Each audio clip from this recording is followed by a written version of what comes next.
To a lot of people, there is nothing better than adding some chocolate to your cocktails. I mean, come on, chocolate is one of the world's most favourite things. Couple that with alcohol. I mean, come on, it's win-win, isn't it? So we start off on our chocolate cocktail journey with the chocolate martini. It is, without doubt, the biggest chocolate cocktail. But there are so many different ways you can make it. So in this video, I'm going to start off with the basic way, but I'm going to give you a couple of ideas, a couple of different directions you can head in to take one of the world's most favourite chocolate cocktails and turn it into one of your own creations. So the first way to make a chocolate martini, probably the most basic way. There'll be one of two ways that you can do it the most basic way. I'm just going to do vodka and Baileys and chocolate syrup. You could swap the Baileys out for cream. You could go in multiple directions, but let's just keep this easy. But what I am going to do, because I've always got it, is vanilla vodka. So I'm going to go for a vanilla vodka twist on this.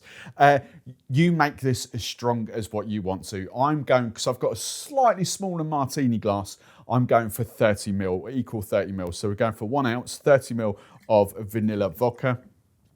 We're then going 1 ounce, 30 ml of Baileys. And you can even get like chocolate Baileys in the supermarkets and all other different flavours of Baileys as well. So 30 ml of Baileys Irish cream liqueur. The first syrup I'm going to be rocking out is Monin's chocolate syrup. And again, this will be to your own sweetness, but then chocolate, you kind of want it a bit more chocolatey, don't you? I am going to use 15 ml in this, but if you want to do 25 ml, you do you. So 15 ml, half an ounce of chocolate syrup. What I'm now going to do is I'm just going to kind of shake that up, give it a good shake, and then we'll talk about decorating the glass. So just taking one of the chocolate sauces I've got here. I've got quite a few to play with this month. Just going to drizzle some chocolate sauce all around the inside of the glass. And then just simply, I'm going to double strain this. Get rid of the little tiny shards of ice. But double strain your chocolate martini into your martini glass. Look at that. There we go. Perfect. And then just to finish off, I've got a couple of different garnishes here. I've got cocoa dust, cocoa powder, but I've got some posh chocolate as well, posh milk chocolate. So I'm just going to grate some chocolate over the top.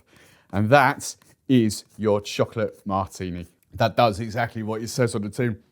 That is delicious. The Baileys comes through, the vanilla vodka. You've got plenty of chocolate.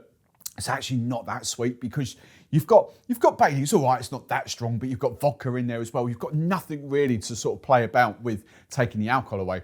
So chocolate syrup. So you could add a little bit more chocolate syrup if you wanted to, but that's just fun and delicious, isn't it? Now, the one little riff I could give you for this cocktail, as I'm not going to use it in this video, is adding actually a touch of coffee liqueur. Coffee and chocolate are made to go together, of course they are. So if you wanted to add like 15 ml of Mr. Black or Kahlua or something like that into that cocktail, it's not going to turn it into an espresso martini. You're just going to have a lovely kind of mocha finish. And the mocha martini is a thing, that's all you would do. You kind of just add your favourite coffee liqueur. Now, the second slant I'm going to give you with this is kind of going down the chocolate and orange route. So I'm going to do a chocolate and orange martini. Various different ways that you could do this. I'm going to go with the spiced rum route. Now, the spiced rum I'm going to use here, Davison J's, very big orange notes on it. And you get quite a few spiced rums like that these days. You get, you know, we kind of, yes, there is this big sort of vanilla and ginger kind of contingent as well, but there's a hell of a lot of more sort of spiced orange spiced rums coming out.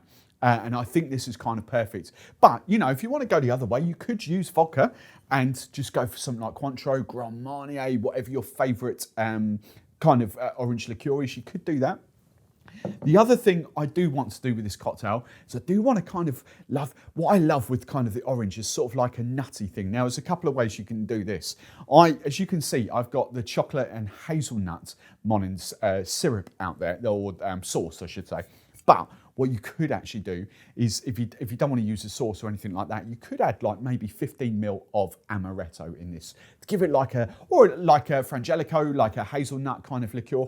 You could go down this route, but we're just going to keep it nice and simple. Now, instead of Baileys this time, I'm going cream. So what I'm going to do is I'm going to up this to 45 ml of Davison J's spiced rum, and already is just that lovely aroma of kind of all the spices, but that lovely orange coming through. So 45 ml of that. I am going to do 45 ml of, I've got single cream here as well, but play about with your own ratios. You want to bring that back to 30, be my guest. If you want to up it to 60, again, be my guest. We've got that. The syrup I'm going for this time is ODK. Just had a little open for the first time. It's kind of a little bit thinner than the Monin, but the flavour, I would say, this is the thing with ODK syrups. You kind of need less of them because they are more amped up in flavour. But I am still going to do 15 ml of this because I've got cream in here and not Bailey's. So 15 ml. So you probably see it on the pour there. It's just slightly thinner, slightly more runnier, but amped up in flavour, and that's kind of why I like ODK syrups. The difference of balance in cocktails, I don't think you would go 15 ml of Monin as a straight swap of that. You'd have to play about because, as I say, they're just completely different textures, viscosities, flavour forward, or the amount of flavour. Right, simple kind of power shake with plenty of ice.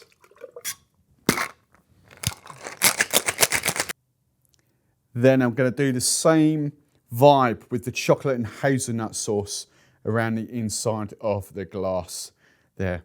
And that'll kind of, I was going to say, what's the word? Melting, dissolving, fade into the cocktail. Don't know what the word is, but that'll kind of blend into the cocktail in a bit. We're just going to double strain this.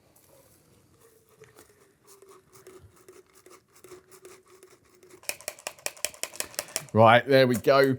And then just to garnish this, I don't think I've left enough time, but I've just dipped an orange, thrown a dried orange in some chocolate sauce, but I put it in the freezer to just kind of set it. Well, you can see, oh, that's terrible, that's shocking. But there we go. I'll do that again properly for the thumbnail, but kind of like just a sort of dehydrated orange with a piece of chocolate on the side. That's delicious. I prefer that to the first one.